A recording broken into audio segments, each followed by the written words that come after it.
Chapter 101. The Sermon on the Mount concluded.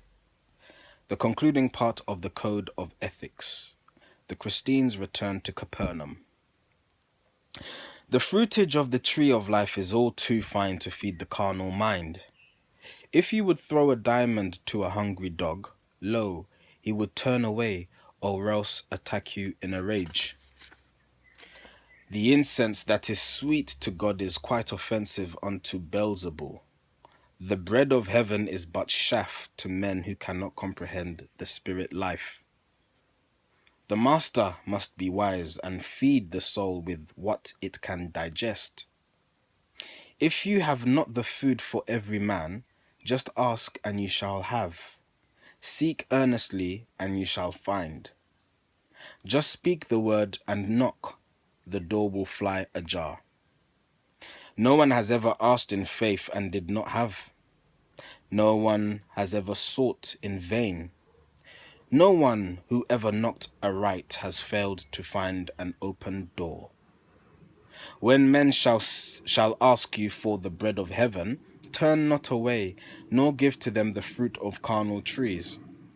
If one, a son, would ask you for a loaf, would you give him a stone?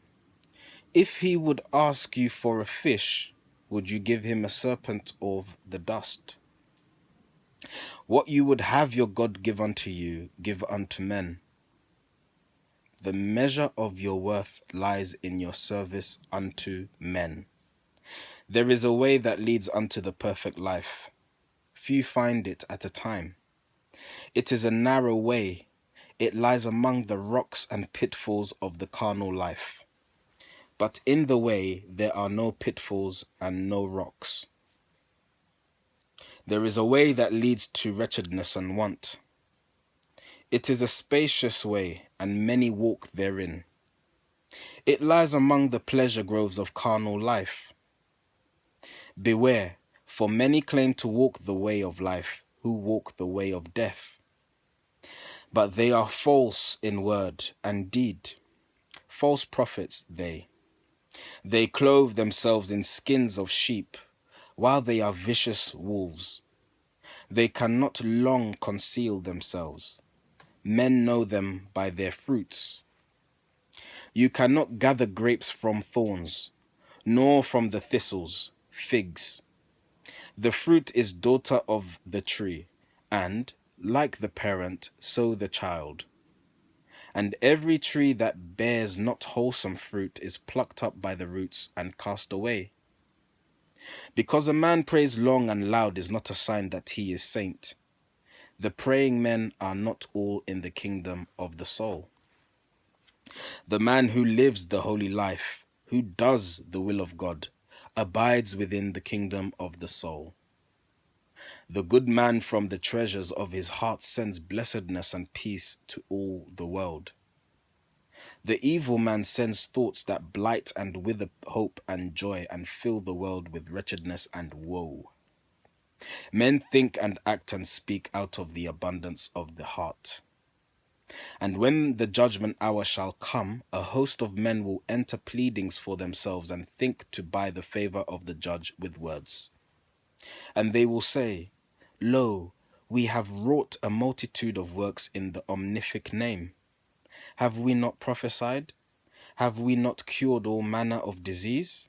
Have we not cast the evil spirits out of those obsessed? And then the judge will say, I know you not. You rendered service unto God in words when in your heart you worshipped Beelzebul. Beelzebul is the devil, by the way. The evil one may use the powers of life and do a multitude of mighty works. Depart from me, you workers of iniquity. The man who hears the words of life and does them not is like the man who builds his house upon the sand, which when the floods come on, is washed away and all is lost.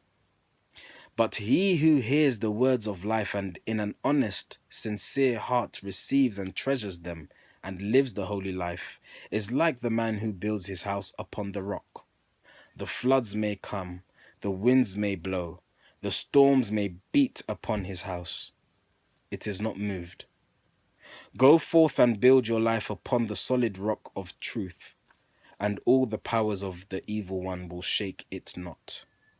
And Jesus finished all his sayings on the mount, and then he, with the 12, returned to Capernaum.